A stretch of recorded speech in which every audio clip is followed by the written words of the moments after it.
Welcome to tonight's event. We are very excited and very honored to have a couple of very esteemed guests with us tonight. So thank you very much for joining us. I look around the room, I noticed that there's a few people here that I'd like to acknowledge before we introduce our guests.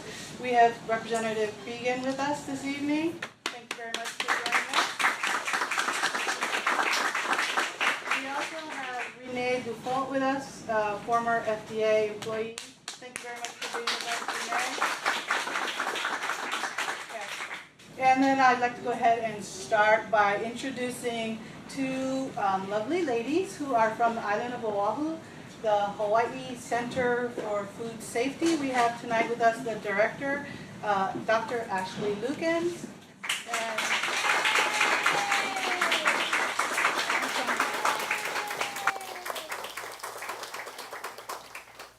We also have the community outreach coordinator with us tonight from Hawai'i Center for Food Safety, Kashapo. And then I'd like to make one more introduction before I turn the mic over to Ashley. I'd like to introduce you to the director of Hawaii C from Kauai, Jeri Pietro. Jeri, please come up.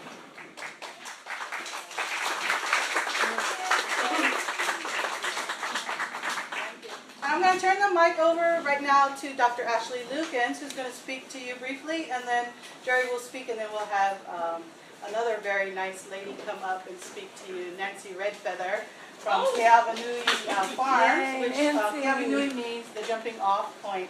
And Nancy has been Nancy and Jeri as well have been one of the originators of our whole movement. So it'll be really nice for you to get a chance to meet Nancy if you haven't already met her and hear her story briefly. And I wouldn't be complete without acknowledging Chama Video Productions, who brought all of the sound and video. Please give them a nice warm welcome. Thank you very much, Chama. Thank you. I'll leave you in the nice capable hands of Dr. Ashley Lukens. Thank you, Ashley. Aloha, everybody. I'm going to mic up. How's the sound? We need the mic. The mic is better. Okay, great. I like the mic. Dr. Hayes feels otherwise. So first and foremost, my name is Ashley. I am the director of the Hawai'i Center for Food Safety. And for those of you who aren't familiar with the work of the Center for Food Safety, we are a national advocacy organization that has been working in Hawaii for the past 10 years on a variety of issues related to industrial agriculture.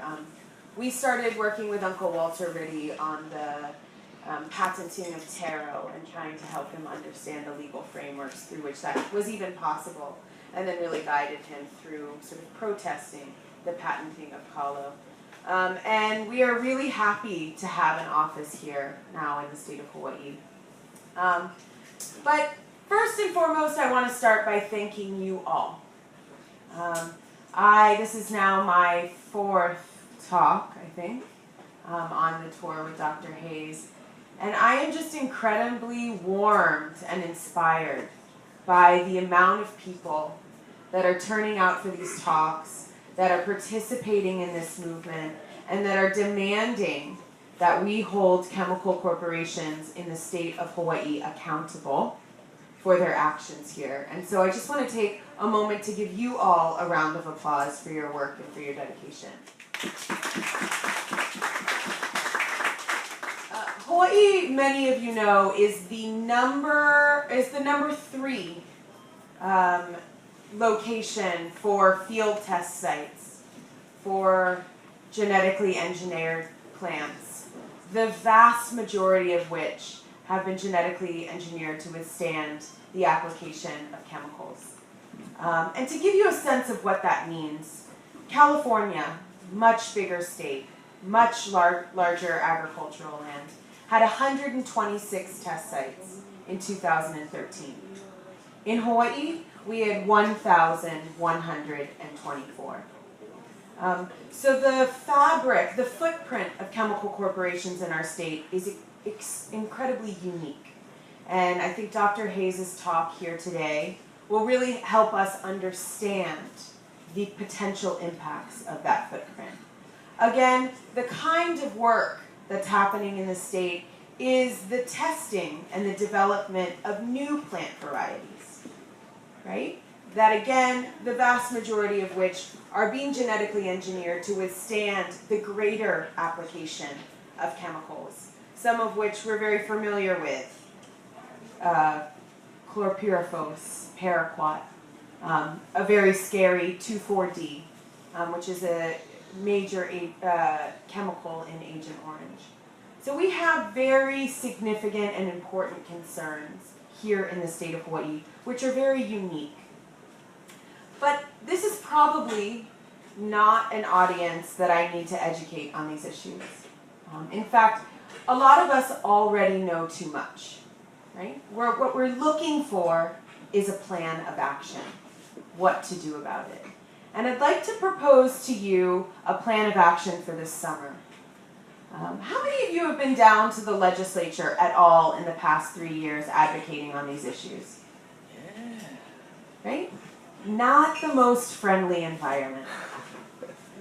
And so the Center for Food Safety, right, who has worked really hand in glove with many legislators, both at the federal and the state level, would like to create a more friendly environment for not just issues of genetic engineering and transparency around pesticide use in the state of Hawaii, but also on all issues that relate to building a robust, local, and sustainable food system.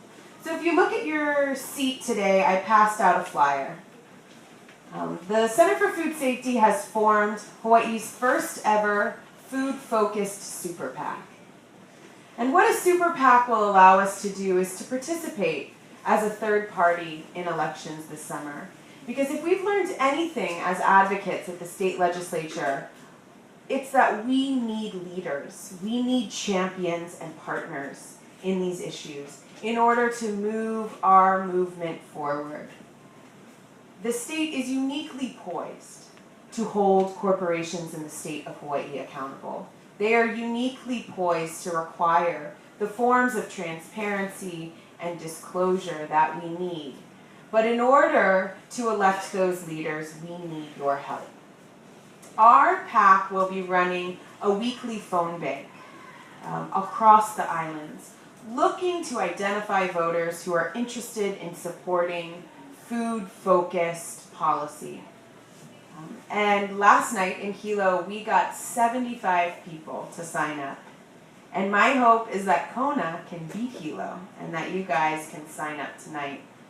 So we're going to be passing around a petition, and by filling out that petition, you'll give us your contact information, and we'll keep you informed as to what our phone bank will look like here in Kona.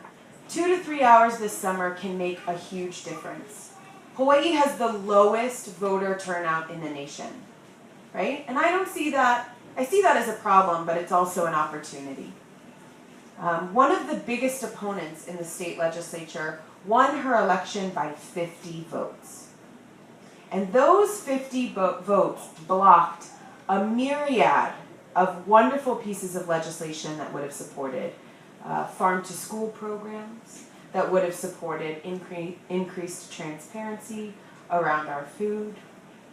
50 votes can make all the difference. And again, by registering people to vote, by identifying voters in a really efficient and targeted way, you can participate in the process of electing individuals that will serve as your advocates at the state legislature and your partners in sort of continuing the work that Hawaii Island has really stood up and been a leader in.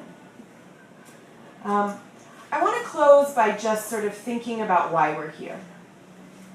The Civil Beat recently published an article about the Center for Food Safety opening an office in the state of Hawaii, and they described the movement around issues of genetic engineering as astroturf, play on whether or not we're really grassroots.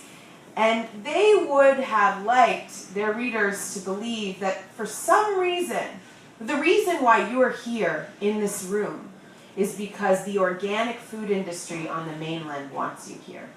And that's the only reason why we're seeing any activation around these issues in the state of Hawaii. I know, because I've been at these lectures night after night, that there is absolutely no truth in that. When I look at the moms hui, right? Women that are oftentimes carving out moments in between their full-time jobs and raising a family to educate themselves and their friends on this issue. Shame. Shame on those chemically drenched talking points. And when I think about the broad diversity of people that are risking their friendships and their careers to speak out against chemical corporations in the state of Hawaii, I know that our movement and our victory is not a matter of if, it's a matter of when. And when I look around this room and I see all these little kids, and I think about my daughter, who's 5 years old, who we will learn from Dr. Hayes today will probably be impacted by the exposure, not that I have had to some of these pesticides, but that my mother had. I know that the time for our victory is now. So thank you all for being here tonight. Aloha. Aloha everyone, I am Jeri Pietro. I am a founding member of GMO-Free Kauai and president of Hawaii Seed. I'd like to thank you all for coming here tonight. It's a real honor to be here in Kona. I'd like to also thank the Mom Hui and the Hawai'i Center for Food Safety, the Ceres Trust, and GMO-Free Hawaii Island. I am so proud of you guys and what you have been able to do to actually say GMO-Free Hawaii. You've done a major thing in passing in a bill at your county level, and I'm so very proud to see the faces responsible for that. As you guys probably well know, Hawaii is ground zero for the open air field testing of herbicide tolerant and pesticide producing grains, and we think that that is just unacceptable use of our prime ag land and our abundant water resources. On my island, on Kauai, we have 4 of the big 6 chemical corporations on our island. They lease over 15,000 acres. And the families living closest to these field experiments, all the way from Lehue, all the way through, Poipu, Waimea, Keikaha, all the way out to Polihali, they're experiencing quite a bit of suffering from the fugitive dust, and have no right to know about what's being sprayed. These permits are granted at the federal level, so everyone from the county council, the mayor, the governor, nobody has the right to know about disclosure. And the bill we were working on was asking for that right. Seems like a really reasonable thing. At least it would allow people to shut their windows and while we try and get a handle on this, because the children are being strongly impacted being at school 5 days out of the week. So I wanted to encourage you to sign up for the email list here so that you can be informed of what's going on your island. It's out on the table when you go out. And if you don't already have a copy of our free book, Facing Hawaii's Future, please pick one up. Feel free to take more than one. We have them so that people can pass them out and share them with your doctors, your neighbors, your family, people at the grocery store. Thank you so very much again for having us here on this statewide tour. You're very much going to enjoy Dr. Hayes' presentation, and it's really exciting to see people speaking up, speaking the truth to power. So thank you for educating yourself and others. Mahalo nui. So thankful for all the work that all of you have done to pass Bill 113 recently, and it's really nice to see you here tonight. Very honored to be introducing Dr. Hayes. I have been a teacher for 20 years. I started teaching in 1969. And over those years, I have seen a huge change in our children's ability to learn.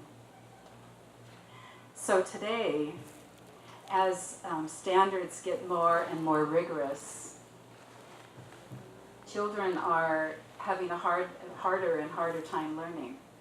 And I'm sure there is multiple reasons for that. But one of the reasons, as was identified a few years ago in a couple of studies that were done at prominent colleges in the United States, was low levels of organophosphate pesticides being found in children's urine was directly related to ADD, ADHD, and autism.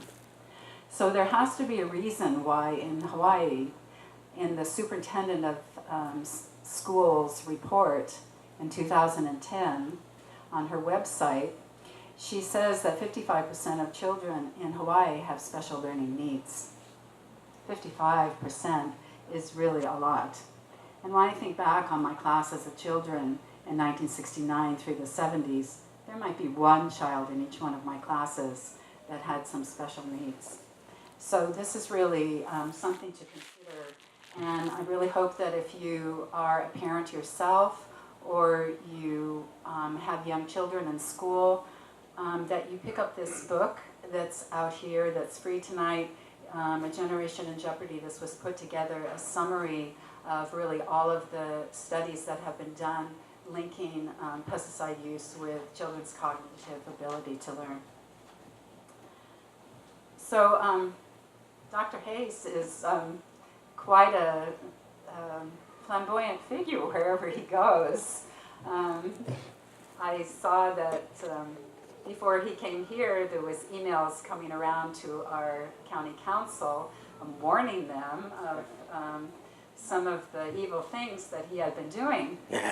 Somebody named John Entron, who writes for Forbes. So I decided, okay, well, the county council's been sent this email. I'm going to go to this email, and I'm going to go to every one of their links, and I'm going to read what it is that they're telling our county council and our mayor about this speaker that's coming to town. And it took a while. I mean, there was a lot of links in this, and I went to every one of them and read every little Syngenta email that was in all of the letters and everything, and there was nothing there, except that you're a good rapper. Maybe you'll rap tonight. And if that's the worst thing they can get on you, okay.